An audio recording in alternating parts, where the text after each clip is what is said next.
just from the inception, it was a genius idea, and it's taken 4 years really to come into fruition.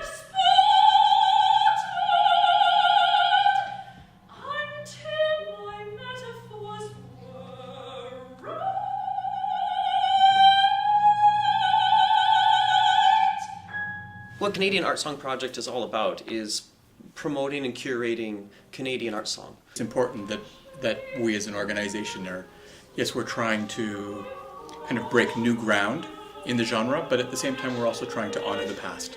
The wonderful thing in working in this repertoire is it stretches such a wide breadth. Most cycles we think of, well, it's one poet, but when you have a collection of poets that reflects this country, Different languages, different regions. then you have many, many voices, which of course in itself is a reflection of this country. We knew we wanted something that was maybe slightly outside of the box. We have a very high regard for Anna Sokolovic's work, and we wanted to commission a work for voice and piano, specifically from her. You remember when we met at the Croissanterie, or what's the name on the bloor? Café. And in my head it was clear that you're the cast and you want art songs with piano. Even I had some other ideas, but I wanted to do this, and you said, no. No, we called you because you're Anna Sokolovic, and we want you to be Anna Sokolovic. And I said, what? You're not afraid of me? And you said, no.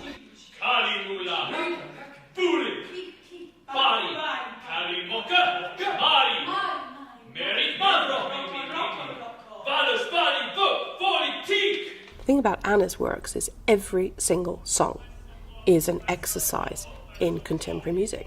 Love this vessels, we wow solo, love we bow so solo, love so solo, love so we see, love so solo, love. And so then we approached the COC and said, what do you think of partnering with us? It takes a lot of energy and time to not only learn your notes, but to build the confidence with this work. This isn't something you can just throw artists together and say, all right, we have a week, go.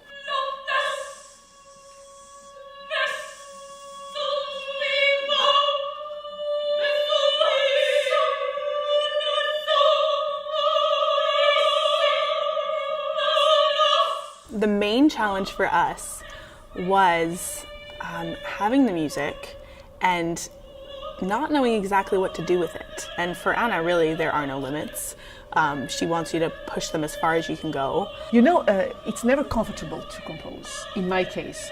I want music to be understood easily. Anna was so flexible, and she was able to really write for the singers and for the performers and make it so unique to our voices. And I think she really brought out the best in everyone through the music. They are so inspiring for me. I change things because of them, and I don't stop to change. I think more experience I have, more I pay attention to what they have to say.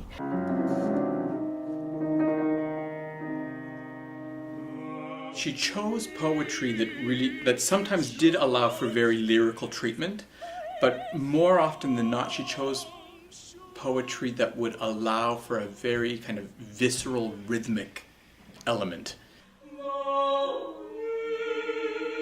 but also really allows text to be front and center, and really kind of working off the combined energy of all 5 of the artists. There is a rhythmic, visceral element to her vocal writing, period. Yeah, that's true. Rhythm is such a kind of driving force in everything that she writes.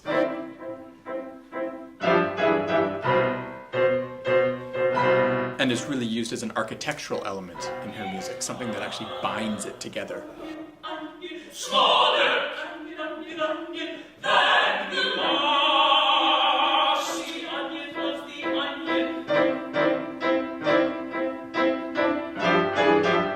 This piece, I think it's maturity.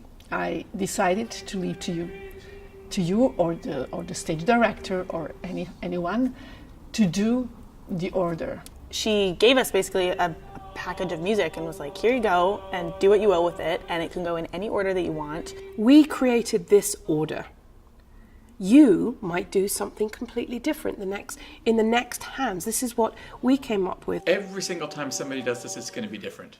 And I hope as equally exciting as the last one. And then we go into vowels. I always think it's nice to have staging, especially with something that's so complicated musically and rhythmically, to have little key points that are staged that kind of reset you. And that's the genius of Anna Theodosakis, who really, she created such a beautiful kind of physical world for every single piece, because each piece it really is a world unto itself. It was difficult to rehearse because every time we started a new song, it was like rehearsing a whole other mini opera. But that means that we all had to figure out a way to create Anna's individual sense of what each of those little microcosms were. Because everything was different, you couldn't just piggyback off another section when you were rehearsing it. It required a lot of focus to shift into another world. Gypsy pygmy jins, shishigi pigs, gypsy pygmy jins, jinx, citristics, like It pushes your boundaries. Everything that you do pushes your boundaries, and this was kind of like slamming doors open. But as the exploration continued, then they kind of start to see the genius behind what's on the page. And they also realize that as artists, they have to infuse it with every ounce of their being. Otherwise, it's not going to come off the page. That's been quite a beautiful learning curve, to see people flourish and develop their own individual voices.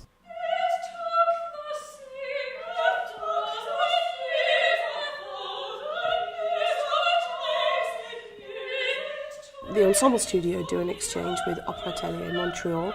Emily and Danica were part of that exchange, and they do a concert. Given the opportunity, I said, they're there in Montreal, Anna, we must work with them then. And so she got to hear Emily and Danica really do more of their thing. And she was blown away.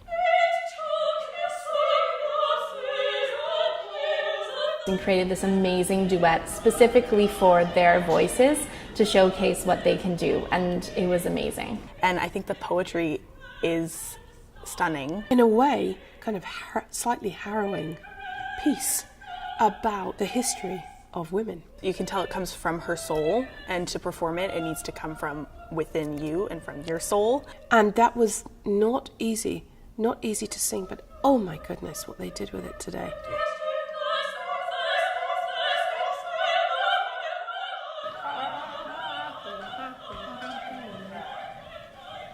Fine, we're not done yet.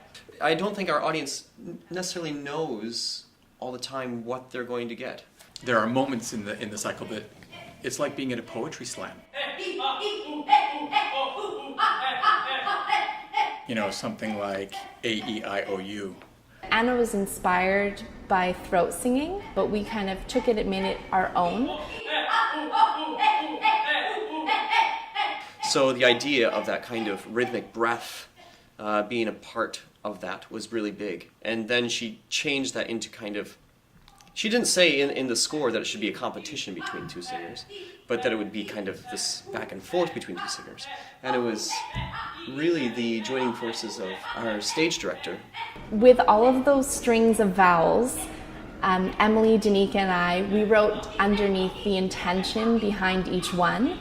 So even though they're singing A, E, I, O, U, underneath they had, I'm going to win this one, or you're going down, so that even though the audience doesn't have that subtext, they get an idea that it is a conversation.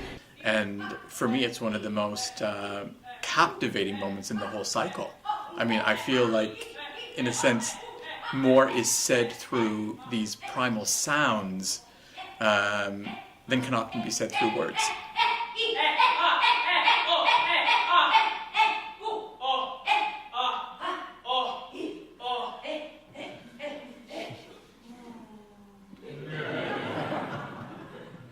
It's good to be challenged. It's good to be challenged. We can't just play Schubert for the rest of our lives. That it's not a reflection of where we are now. And so pieces like this give us that vehicle. For this piece by Anna Sokolovic,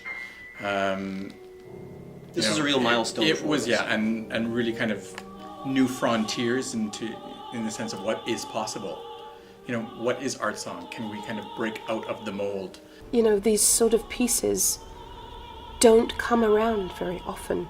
A Canadian song cycle that truly reflected this country does not exist, but it does now.